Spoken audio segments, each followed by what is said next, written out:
So business and physical activity and sport. And as I mentioned earlier, business is a big part of sport right now. Things have sort of changed to where there's lots of people trying to make money off of sport or off of people's dreams. So the beginning here just talks about who makes what. So how much money do these different pro athletes make? And some pro athletes make a lot of money.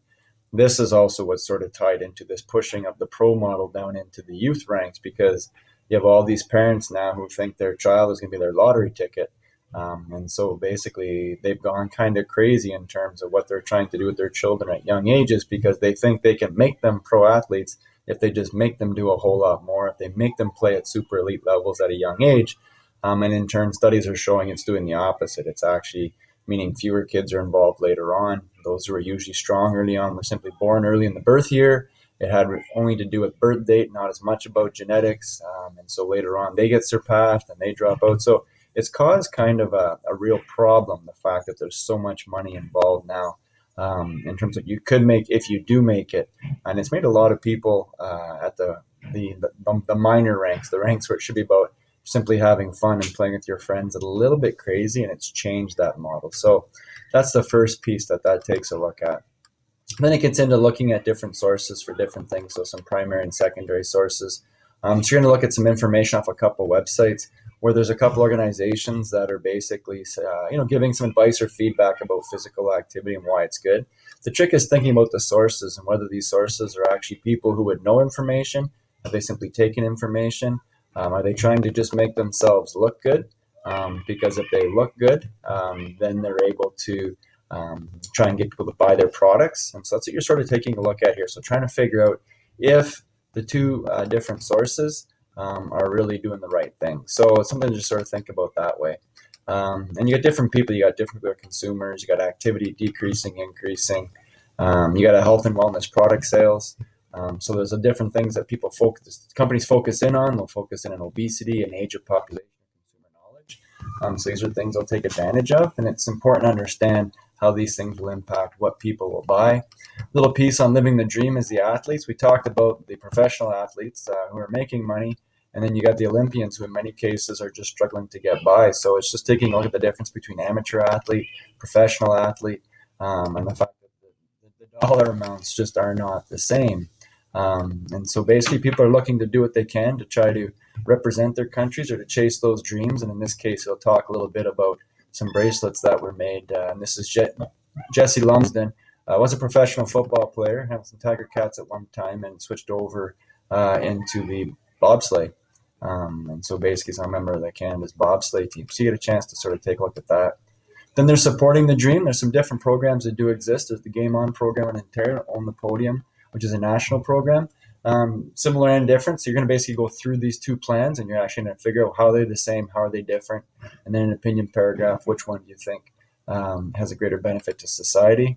And then Harry talks about, for many athletes, biggest decision is to chase a dream of the country or, lucrative endorsement deals. Because technically as an amateur athlete, you're not supposed to get paid, although they've changed some rules to allow some trusts and things like that. So that works out.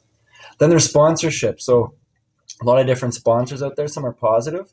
When we talk about a positive impact, we're talking about something that is going to improve some things for some people. But on the other side of the positive impact is that the organization that's doing it isn't going to be having a negative impact on society as well. So in this case, there's RBC had their Learn to Play project going on, in which you could receive different grants and different amounts of money. Our school was lucky enough to receive one of those. We received $10,000 from RBC.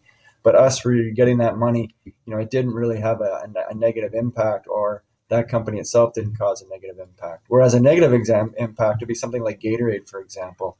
So now you have a company who's sponsoring a person, or even an event, which is great that they're sponsoring it, but they're just trying to get people to buy more of this product. And the product itself, Gatorade's so full of sugar, right? It isn't good for society at all. So you've got a situation where that occurs. Then you got examples of like money grabs, for example. So you got like Heinz ketchup. So Heinz ketchup has nothing to do with sport, right? So I laughed when I saw this. So it's official ketchup of the NHL, right? So you've got these partnerships that have been created between different products that have nothing to tie to sport whatsoever, and yet they're the official sponsors of things. So this would be a money grab situation where the NHL saw an opportunity to make money so that Heinz ketchup could advertise as the official ketchup. So you're looking at the pros and cons, the advantages of sponsorship, the disadvantages of sponsorship. There's an article that you can read here, barring food marketing to kids. There's also a nice letter right here that talks about these different things. A lot of my students, they love Tim Hortons because of Tim Hortons sponsorship, but the reality is Tim Hortons is sponsoring so that you're going to go to Tim Hortons, you're going to drink their coffee, and you're going to eat their food, right? That's why Tim Hortons is sponsoring things. And so it's important to make sure you sort of weigh those in your mind as to which one's more important than the other. Tim Hortons does a great job, I guess, of sponsoring things, but they're buying so many jerseys, it's costing them very little, and the actual amount that is spent in each community isn't quite as large as you would think it is. But they branded things, right? People have already mentioned in their assignments, I played Timbit soccer, I played Timbit hockey. So you've been branded, whether you knew it or not. You've had Tim Hortons branded into your mind as this organization or company that does amazing things for youth, when in reality they're sort of making consumers. And you can sort of see it here, right? Timbit soccer, there's Atomic Hockey from McDonald's. Are they great corporate citizens or money-hungry multinational companies? Timbit soccer here, this was an advertisement. You came in wearing your jersey, right? And I think you got yourself a free lemonade, a small frozen lemonade at no charge, right? Of course, then you're going to come in, you're going to buy food, parents going to buy something, right? This is what they're doing, is they're getting you into the building, right? Where in some cases there are some people who are taking a stand against this kind of stuff.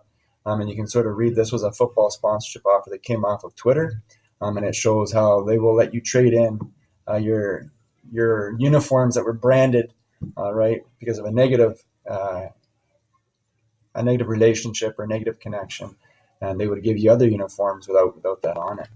Then it comes down to let's discuss. So again, on your own, find an example what's have a positive impact, another advertisement that's a negative impact, and another sort of sponsorship example that's a money grab. Okay, so put that in there.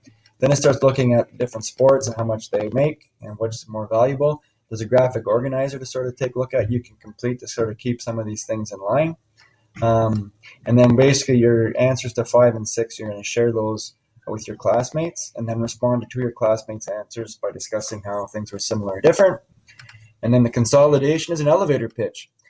So there's some topics here that you can sort of take a look at, tying back what we just talked about.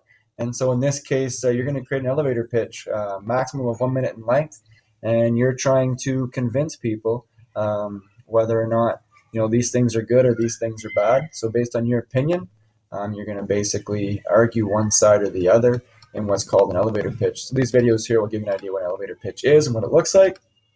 It can be just audio. There could be video. It's your choice. Most students choose to do audio, which is just fine. And then in your pitch, it has to include all these different components as well. So here's an organizer you can use to gather that.